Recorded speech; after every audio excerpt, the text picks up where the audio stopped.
July. Said it.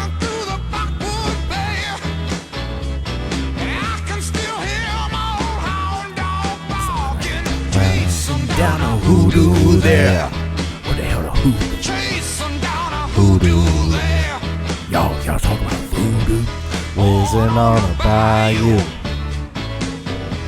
Born on the Miamisburg. On the river of Miamisburg. Lord. Yeah, I did this in karaoke once. Yeah. It's pretty cool.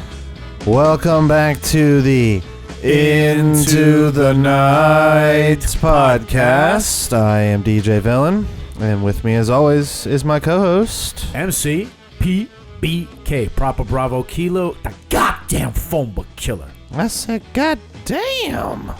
What, you got a dead cat in there? Yeah.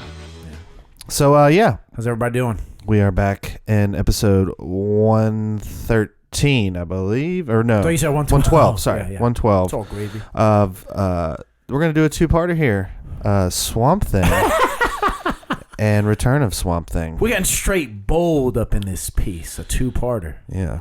So actually, we could probably do like 4 or 5 episodes of all things Swamp Thing, like including DC and Vertigo universe. But we could tack all that on at the end of this. For cinephile purposes, we will be concentrating today on the two cinematic releases, and later somewhere down the line, you and I just started watching the 2019.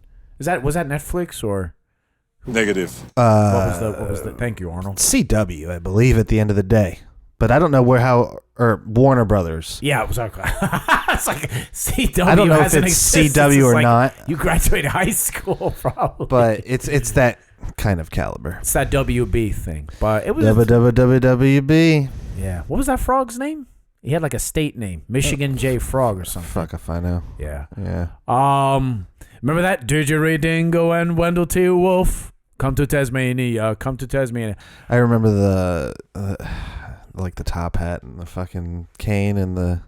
Yeah, his name was like Memphis. Hello, or like, baby. Hello, my darling. Yeah, darling. it was like, and what an awful mascot they try to resurrect from Silent segregation film era, maybe. time. Yeah. It's like from the Al Jolson blackface times. The fuck out of here. Bitches leave. There you go. But anyway, so we're gonna be talking about 1982's Swamp Thing and 1989's The Return of Swamp Thing. First one's directed by Wes Craven. Mm-hmm. Rest in power. And the second one was, who was it, PBK? Jim or Jeff Wynorski. There it is. Yeah. Or Wynorski. Yeah. So take it away on the. Yeah. Let me know, and I'll fill in the holes for the first one. So from what I can remember and gather, because we watched the first one a couple days ago. We usually watch. Not even a week ago. We literally watched. Well, I think we did. Yeah, we watched it last Monday. We usually watch it twice to get a good perspective. Yeah. We didn't watch this one twice. It kind of wasn't twice worthy. Wasn't twice worthy. So the best way I can put it is Swamp Thing in all of his iterations is a man named Alec Holland, who I will be playing for the rest of this episode. He is a scientist of varying disciplines and academia that he is melded all into one to study the swamp. And because it has reproductive qualities. Well, his main thing is, and like plants and animals of the swamp. I think he's like a horticulturist / biologist, geneticist. I think And they the swamp is strong. It's teeming with life. Yeah, Exactly. And we enter with Adrienne Barbeau, I believe, at some point. Yeah, playing Alice Cable, a federal agent. I don't know if she's FBI, CIA, but she's a city chick. She's a city chick. She doesn't going down into the bayou and exactly going down to the bayou to I guess observe Dr.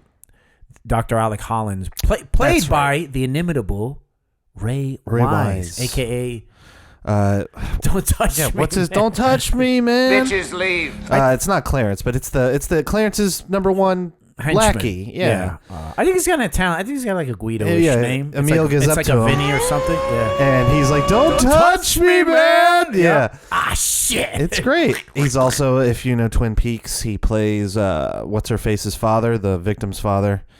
He's also in, what was it we saw? You would know more. Ray Wise Reaper. Stuff. Reaper. I didn't see If that. you remember that late aughts television really? show. Oh, okay.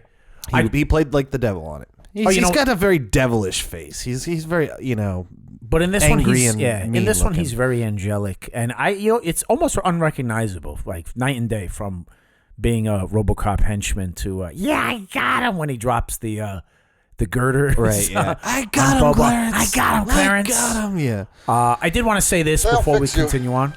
They'll fix Reggie's face. They'll fix Reggie's half beard. I'll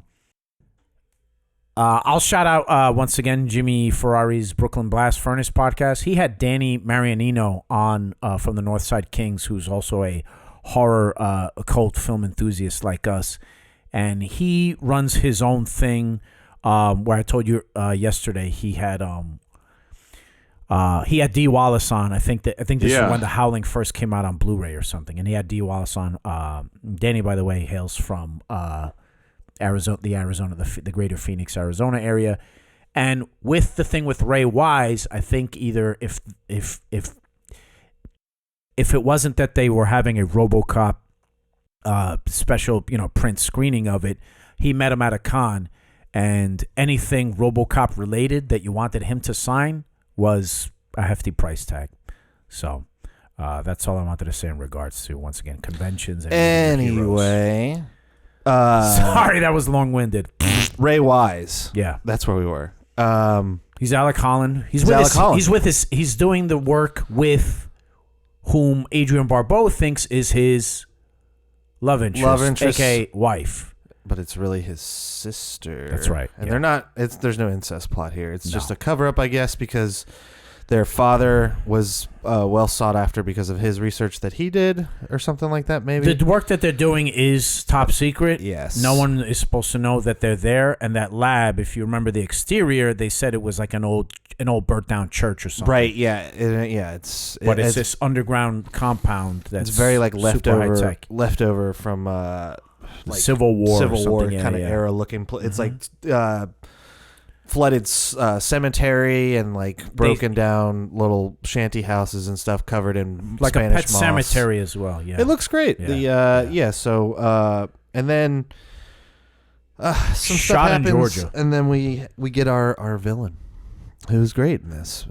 Played by me. Played by you, Louis Jordan. Dr. Anton Arcane, played by... Great name, by the way. Anton Arcane. It has a nice ring to it. So dope. So hard. Played by Louis Jordan, who is so hard. Hard. Unfortunately, I believe he's no longer with us either. And, I think he passed away. He passed away, but like he lived a long... I think he lived up to 91 or 92. And I think, Villain, you'll agree, there's something about British and French actors, or just anyone in an American film with a foreign accent. Right. It's like there's something with, I don't know, our American brains. Like, yeah, that's a believable villain because he is talking like this. Right, yeah. What do you have to Louis Jordan? What do you have to Holland? So any of these foreign actors playing villains, it's a really good sell. And anyway, Arcane is just... as per the comic, he's his arch rival, his arch nemesis. He is to he is to Swamp Thing what Batman, or what the Joker is to Batman, and he's his main villain. He's his main villain, and I guess he's like a rich guy, like Wilson Fisk. I mean, he's got to be. He accumulated a plantation-size secret lair with laboratory underneath. Yeah. And having a basement in Louisiana, you have to have money because that shit's all fucking. It's all below sea level. Yeah. That's why it's hot as piss. And of course, he's European. What the hell is he doing in U.S. of A. with that? He's got plenty of money. So with money comes greed, power, henchmen, and respect. Yep. Shout out to the Locks. Tell me about all these mercenary henchmen that are walking around. They're everywhere. So these guys work for Arcane. Obviously, the motive is to get the secret, which we're told in the first film. Holland was working on a formula that would double the world's food supply. Yeah. Yes, because what did he say? It's very humanitarian. There's going to be 6.8 billion people on this planet he predicted in about it the next 82. 25 years. Yeah. And it's funny now and he with says, COVID. how are we going to feed those people? Shout out to COVID and the supply food chain. He really hit the nail on the head. These people knew exactly what they were talking about. So Arcane wants this, whatever he's got. He wants the formula, and of course he has to do it via hired muscle. This is where, for all you horror hounds out there, you'll take note that because it's a Wes Craven film, he employed some actors that he worked with previously.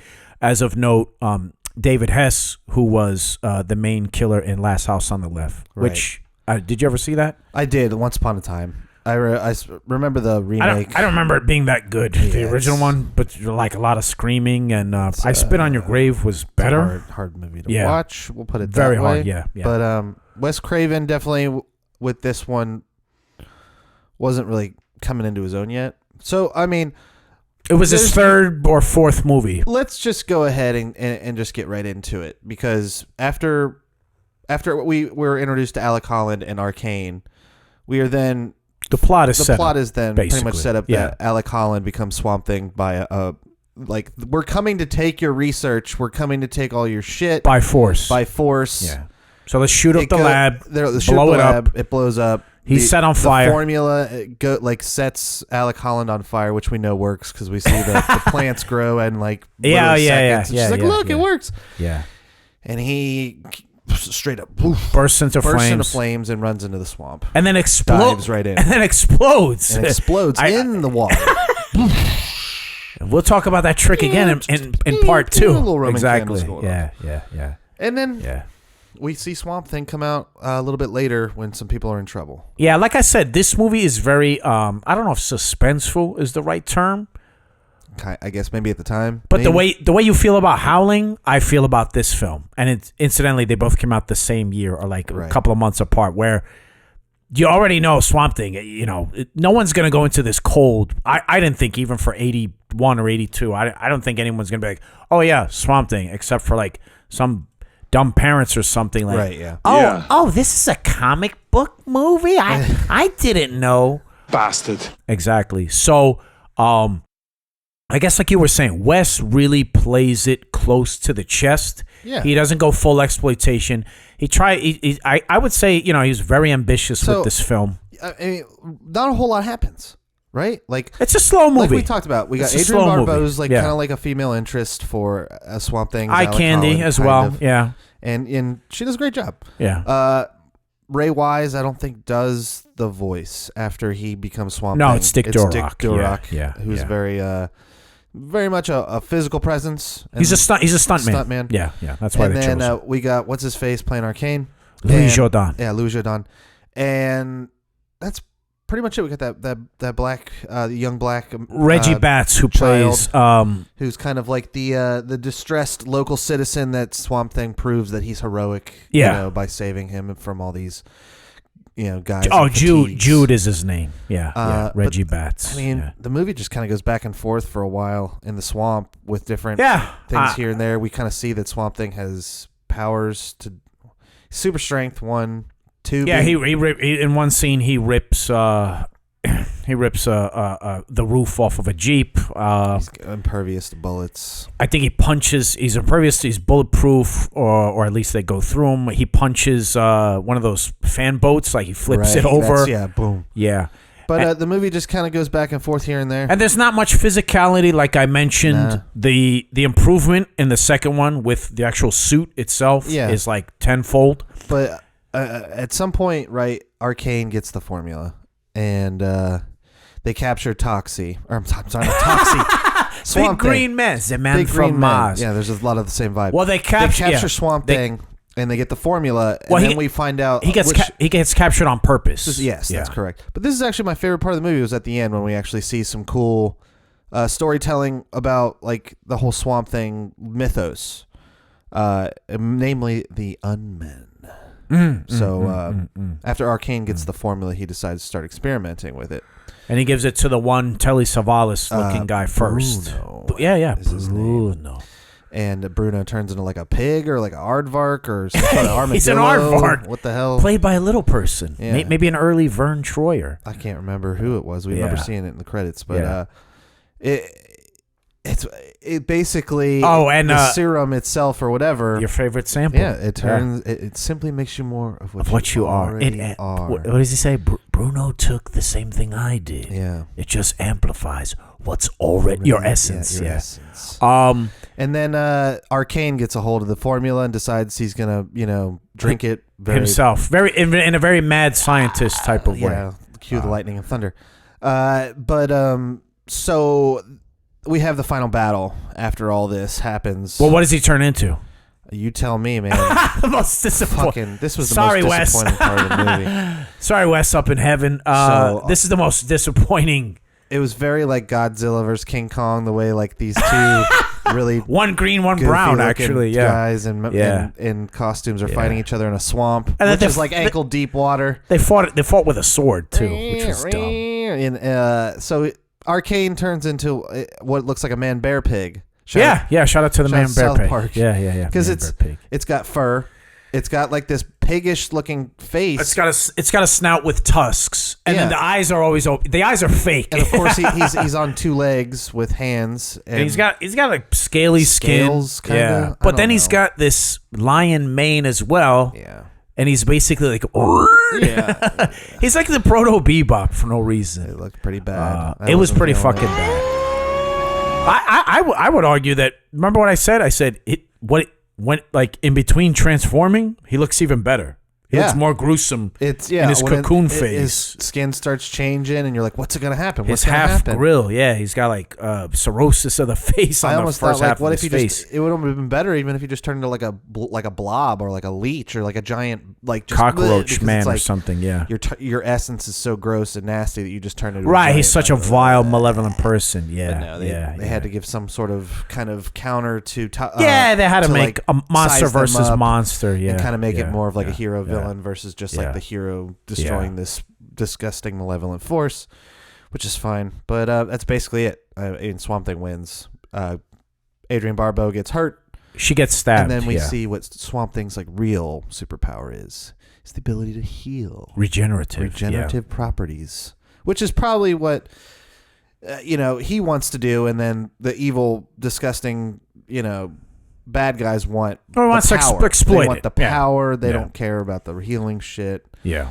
That's basically the movie. In what, an hour and 40 minutes, 30? I think an hour and 30. Well, he just to bring that to mind, he does say in your sample, he does ask. He says, "Why doesn't Bruno have your strength?" Right. That's the main thing, and it's because Bruno is a punk and he's a coward. And I did want to say also, we forgot to mention David Hess, who plays Snake, who gets killed. He chops his arm off with a machete. Right. And when he and Barbeau are chained up in the dungeon, he reaches for the sunlight as per Alice Cable's suggestion. And we get some very cool, primitive, obviously, for that time, but we get a little stop motion creature feature effects there with his other arm regenerating. And she gets fatally wounded by accident during the final battle. And yes, he heals her. And unfortunately, and like I said, this is very Wes Craven pre the satire with like what we see with like the Freddy films and Scream franchise. The film ends kind of like bittersweetly. Like I think Cable wants to help him, and if you remember the line, back to society, and she says, "I can help you. I can be your hands." He goes, "With these hands, what can I do?" You can continue your research. You can continue your work. And he's like, "I can't do shit with these hands." But he says, "You need to live. You need to go back to society, to DC, I guess, so you can tell our story." And he walks back into the Wade bogs of it all, and we're just seen with a Cable and Jude, played by Reggie Batts and Adrienne Barbeau, just waving off, and it ends like on a very somber note. So, that's pretty much part one in a nutshell. I did want to shout out Adrian Barbeau in a 90 for no reason, and that they tied her up during the dinner thing. Like, I remember you said you were like, all right, why is this like how like a dinner party? More champagne. It's like, shall I pause a drink in your mouth? There's people there that are not. Maybe his like what was network of empire extends all the way out to people because there's like hundreds of people there. What is that explanation? Like, don't mind her. She's just tied up for no reason. Like, excuse me, Anton. Vadi up to Anton. Yeah, Anton. What's going on here, brother? Like, you have this poor. There's this poor woman who's in her nightgown. They're in her nightgown, tied up at the dinner table with like chains. Like, please go on and keep talking about how was the hors d'oeuvres? Your experience at Les Miserables. yeah. They're like, okay. How was the hors d'oeuvres, Bruno? Shut up, or I will put my fork in your ribs again. Vadi up to Adrian Barbeau. So this is uncomfortable. Don't leave. Yeah. So, like I said, very slow. I think it was a miss more than a hit, but it lives in the hearts and minds of the enthusiasts. For any fans of Swamp Thing, anything like myself, and Adrian Barbeau fans, it's worth a mention. But ultimately, I'd have to give it a 3 out of 5, and I think you might have said the same, right? Yeah. So in a rarity, and a very rarity. Don DeMarco. We agree in a rare moment. Yeah, well, 3 on that. I would say 1 for just making, and this. Jess was mentioning Howard the Duck. This is the first DC anything. This predates Batman '89 by like 8 years. It's a generous 3 because we know the budget was slashed. Beyond slashed, yeah. We know that Wes Craven didn't know what he wanted. Probably what he wanted to do. They said, you can't do this, You need to do something different. So there's elements of drama, romance, horror, and action in it. Yeah. But it never leans the right way into all of them at once. But the bones of the story is good. The action's decent. They use their budget wisely, we'll say, for what this movie is. Yeah. But I think this movie was a little too ambitious for the time, and it needed another 7 years to cook. I think I'll agree. I think when you say ambitious, maybe like it was trying to be too cerebral. Well, it's also for a movie with 82 superhero movie, 70s carryover. You know, I mean, we could, you can argue what the first superhero movie, but the first successful one was Batman in '89. Not the first Superman. Yeah, maybe, but it's a DC property. But I'm sure the Batman was a phenomenon. Yeah. The Superman movie was cool. But it wasn't like Star Wars. Star Wars was a phenomenon. Batman was a phenomenon. There was this is a must see, go to the theater thing. I remember seeing Superman because it came out obviously way before I was born. But I remember seeing it as a child and being fairly underwhelmed as far as a superhero movie. No kidding. I think my brother was the same way. My sister could have cared less. But I don't know anybody growing up, and this is in my generation. Sure. I was born in the 80s. That really gave a shit about Christopher Reeve as Superman. We knew that's who he was. Right. But I don't ever really thinking that was like more of a. I mean, maybe I could be wrong. Well, it didn't speak to you. I don't think. No. I could say those first. The fourth one is but I'd say even like the bad Richard Pryor one, like the first 3 is kind of like having a warm cup of soup during the winter. It's like comfort food film, you know? Right, yeah. It definitely exists in the zeitgeist for me anyway, I speak for myself, with these big Americana things, like characters like Sherlock Holmes, Indiana Jones, Luke Skywalker, Superman, Rambo.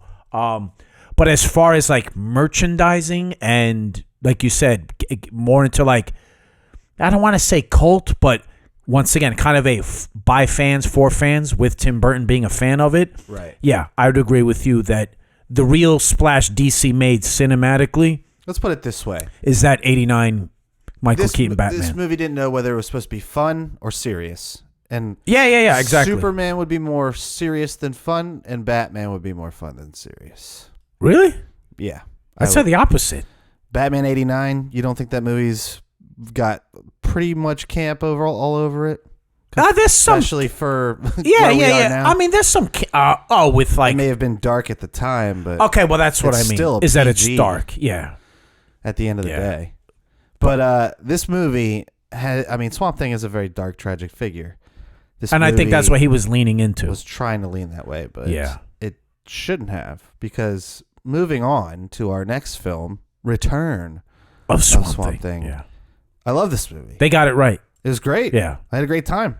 That was Wynorski saying, and whomever the writing team was, this is a comic book movie. Let's make it a comic book movie. So first and foremost, we got Dick Durock back. Yeah. The only two is Dick Durock and Louis Jourdan. Yeah, they are both Barbeau back. and Reggie Batts, they do not return. This is a sequel. We found out it is a direct sequel. Yeah. But it ignores a pretty big chunk of it. Yeah. of the original movie. Yeah. It keeps in line with the origin story and the fact that Arcane was defeated, and then And they somehow kind of, revived, but we don't know halfway how. through the Yeah. movie they kind of explain that he's back. Yeah. With I thought he was dead, but he didn't die. But it doesn't matter because They reversed his you transformation. got a much better cast here. We've got Heather Locklear playing Arcane's Stepdaughter, yeah. daughter. Abby Arcane. For some reason has his last name. Yeah. And That is weird. the two kids who I don't know their names, and I looked both of them up. They both didn't do much after this, but The black kid is black kid. Ron Rico something, and then the little ginger kid, and the little ginger kid like Daniel Thomas or something. They very cute They kids. very very closely steal the show. Yeah. They're hilarious. They're great together too. And I love that this director, I don't know whose idea it was to put that as a backstory, Yeah. but I think maybe that's they're swamp trailer park kids, yeah, you know? exactly. They're swamp trailer park kids, Yeah. and it's very much they know their audience, right? So this movie is probably for people like teens and Even younger. I would say the first one was he was trying to be like adults, rated R. Yeah. Although it's not, I believe. It's And then this one is PG-13, PG-13, and the bar was set not lower, but to the we want kids 5 through 13 to see this, and it worked. I love the scene where they're like hanging out. Their parents are gone. The porno max, And he's he's like, you got anything strong? Oh, you got anything hard? Yeah, you drinking anything? they're drinking Got anything hard? Pepsi and, And like, cola, and cola. watching MTV. Watching MTV, looking at pornos. Look at these babes. Yeah, And he does he's this. He like, goes, she's a Sagittarius. I'm an a Aries. Aries, We yeah. get along We just gonna get along great. just great. Yeah, God Yeah. bless that They're kid, so wherever funny. he is. Yeah. And then you have actual monsters in it. So you got The budget's bigger. the Leech Man. Yeah. You've got all those Cockroach. cockroach dude, Cockroach the dude, elephant dude, gator guy, hippo guy, elephant, and then egghead at the end. egghead at the Yeah. end. I just call him egghead. The Primatune. That was his asthma clear that pump. right up. Yeah. And then just the Swamp Thing looks so much better. His body's so body's hard. so hard. They And gave him pecs, traps, six pack. They made him cock diesel. and his physicality is real. Like all these fight scenes, which aren't even that great, but they are awesome because It's got he more comes flexibility. in just swinging, kicking ass. just beating the living shit out of all these Out of unmen. everybody. You've also got more colorful cast of characters. Yeah. You've got the mercenary lady who was smoking hot. Oh, Poinsettia. Heather yeah. Locklear. And then the other Sarah Douglas. the evil inimitable, lady yeah. from Superman 2. And Conan the Destroyer. they're all in it. There's some, like, for a movie that's relatively tame, there's still a lot of just, like, Tits and ass everywhere. Tits and ass everywhere, which works for prepubescent boys. You got there's more humor, which, Yeah. whether it's funny or not, it's at least a little bit more welcome to have a, like, lighthearted There's tone. a lot of puns in this film, like Yeah. "I got you now, Mr. Potato Head." Yeah. Or the I hit think- guys. Yeah. Peel 'em, Gerdale. Yeah. Like all the bad guys are wearing orange jumpsuits with, It's so stormtrooper like Yeah. generic, Yeah, which is yeah. fine because they all got the stupid patches on. You got the leader who's a total moron. Oh, What is Mr. it? Gunn. Yeah. 5-letter word for armed security person. Yeah. And she goes moron, and he's yeah. like, wait, M-O-R. moron? Yeah. Yeah. It's fucking stupid, but it's great. Those- Arcane is much more. I want to say less of a Bond villain and more of like kind of a silly fun villain. Yeah.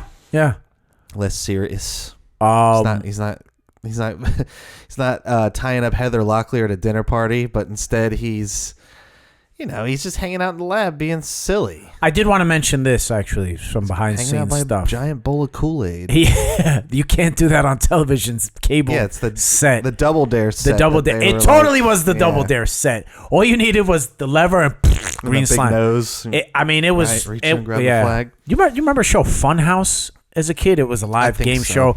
And it was a crazy thing. So that was the set, basically. It was a huge Nickelodeon kids show, Funhouse. That's the lab. That's the lab we're talking about. Anyway, I did want to mention this that's pertinent to the first film. In the special features from the 2013, shout out to Shout Factory. Barbeau mentions that Louis Jourdan, at the time, one of his sons had actually committed suicide.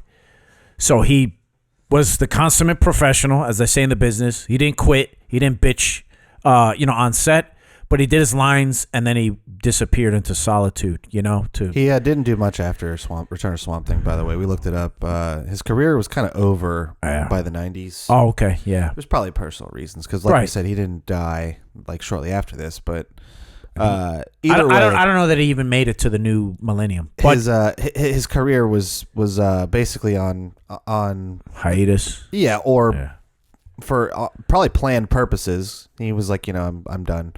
So this was one of his last films. But he plays it, like you said, a lot hammier. Yeah. But yeah, it's great. The poster right here is a lot hammier. It's basically like a better version of the first movie with Heather Locklear as the stand-in for Adrienne Barbeau's Cable.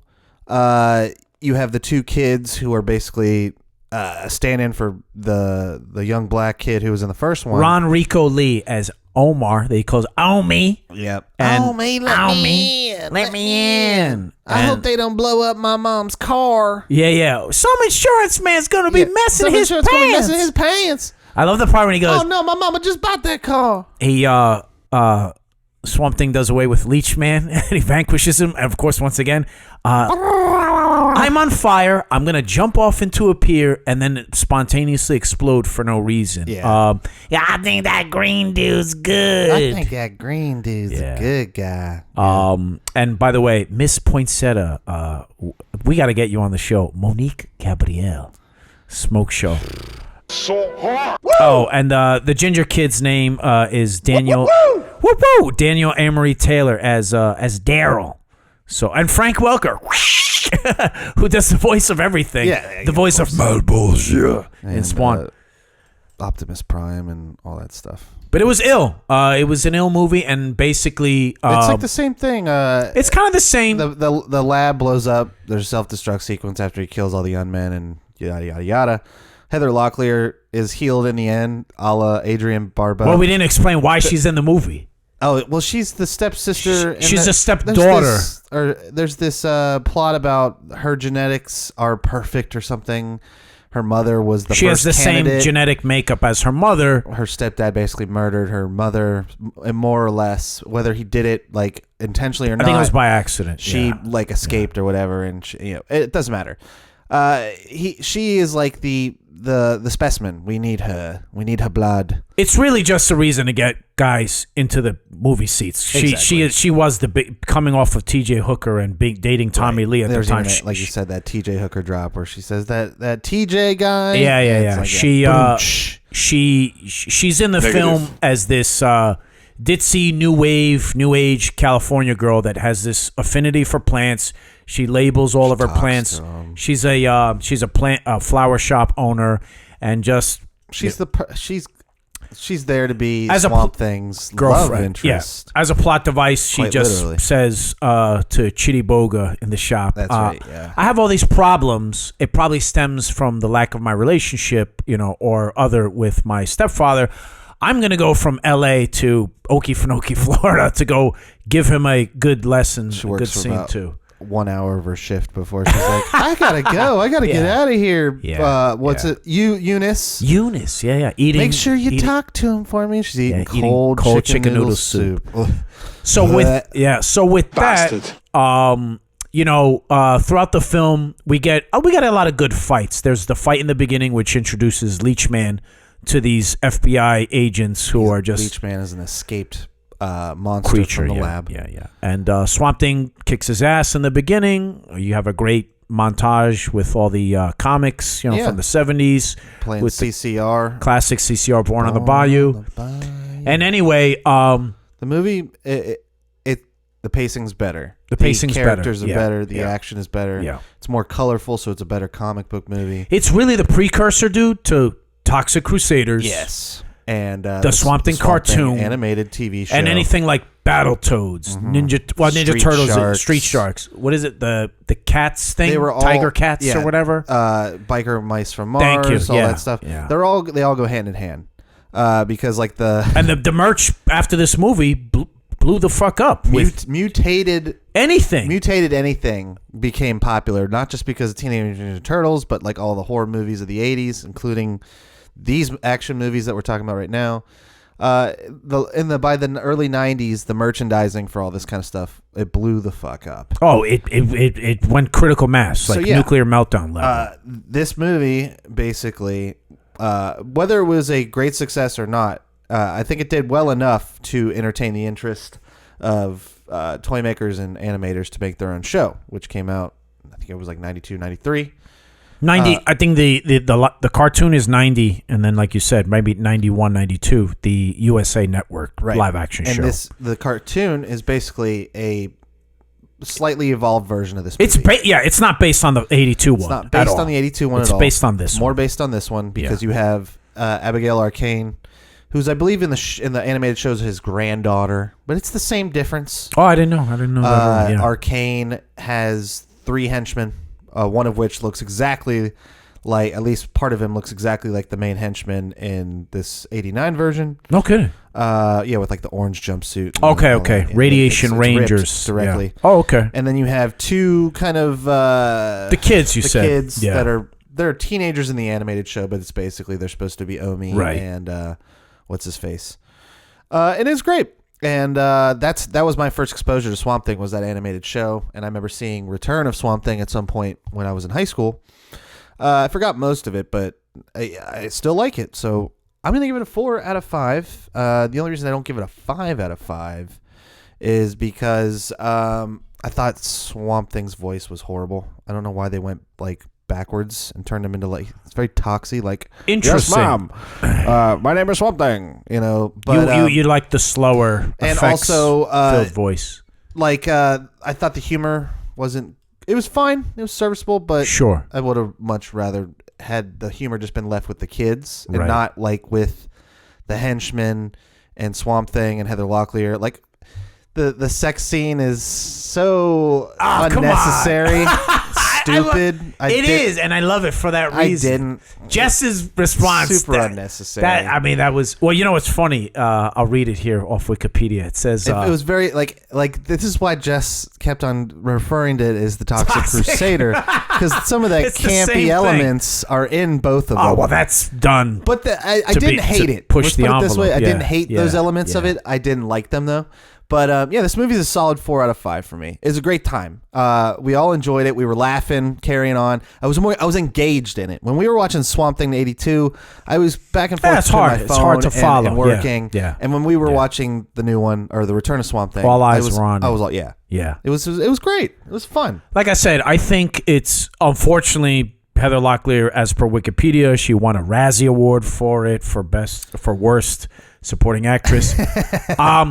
This movie, once again, due to my age, where I was, the grade I was in, being male, it spoke to me, as far as my reptile brain, on so many levels, being a prepubescent boy at the height of all this anthropomorphic, a lot of environmental stuff, like with Captain Planet as well.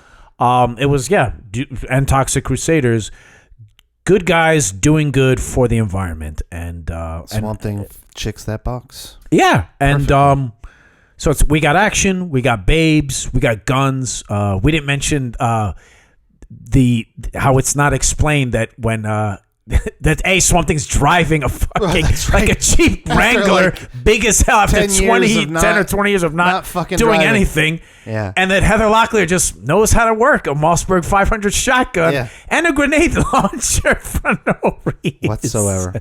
Yeah, Miss Horticulture somehow has some expertise in military weaponry. FBI, yeah. So I'm gonna give it a generous 5 out of 5. The movie knew, the director had to know, like, that there's gonna be the schnobs. They're gonna be like, oh, really, a movie about or like, another superhero green guy movie. You know what I mean? So there's a shit ton of cheesy puns. The kids. Totally cute kids. The ginger, I mean, they had great chemistry with each other, and they totally knew how to sell themselves when the cameras were rolling, which is really hard for children to do. Yeah, and very few of them can do it. Shout out to sure, you can take my picture. Only if your little friend stands he's like sitting there squinting. He's all scared. That with his was little so fat cute. face. Yeah, he's a very cute kid. Great. He's a very. He gets 5 out of 5 for the little ginger kid alone. And then I wanted to mention having once again the babe factor. They did a lot better with some fight choreography. It's not the Matrix, but so that's there's thing. a lot of like one-handed punches, kind of like WWF moves. The biggest improvement from part 1 to part 2. You get fights. You get actual fights. Yeah. And the camera isn't just like, all right, wait for the hover boat and we're gonna cut and then it's gonna go over his head. Yeah. That's gonna be your fight. And it's like, no. Let's just have Swamp Thing beat the shit out of Leechman like 3 separate times. Yeah, he fucks him up. Because Dick Durock's got the physicality and we can do it. It looks good. And they said it in like a thunderstorm, or like him throwing him through the cabin at the kid's house and blowing up car after car after car. We gotta get the thumbnail with the dummy, with the dummy by the propane tank. Yeah. And it's silly, it's stupid, and it's a lot of fun. It's great. It's like whatever bacon cheddar soup in the middle of a snowstorm. It's a double bacon cheeseburger. Hells yeah! You're gonna enjoy it after you got fired, even if it's not the best thing for you to ingest. You're still gonna like it. Yeah, like I said, I give it a 5 out of 5, and I like that you and I are still talking about it. I like that Adrienne Barbeau had 8x10s of the film to sign. Right, yeah. And I definitely like Swamp Thing more than Marvel's Man Thing. Agreed. But I can't say I know enough about Swamp Thing. Yeah, I can't say I know enough about the character and the mythos. I know that Alan Moore, who's obviously Watchmen related. Yeah. He, much like with Neil Gaiman's Sandman and Constantine, is a Moore character as well. I wouldn't know. I'm not a big Constantine fan. Either way, what he did was they would take these kind of like B grade, lower tier DC characters and add a decent backstory, or more heady backstory. I guess they put him into Vertigo, which was like DC for adults, darker. Yeah, it's a sister label, but it's underneath their umbrella. Kind of like Blade and Morbius falling under the, what were they called? The Night Stalkers or something? Kind of like a Ghostbusters kind of team. Yeah, but it's like a Dark Avengers kind of thing. Hannibal King, Blade, and a vampire Knight guy is in there. Punisher is in and out of there as well. Yeah. I know what you're talking about. Like a darker, like a rated R superhero tier.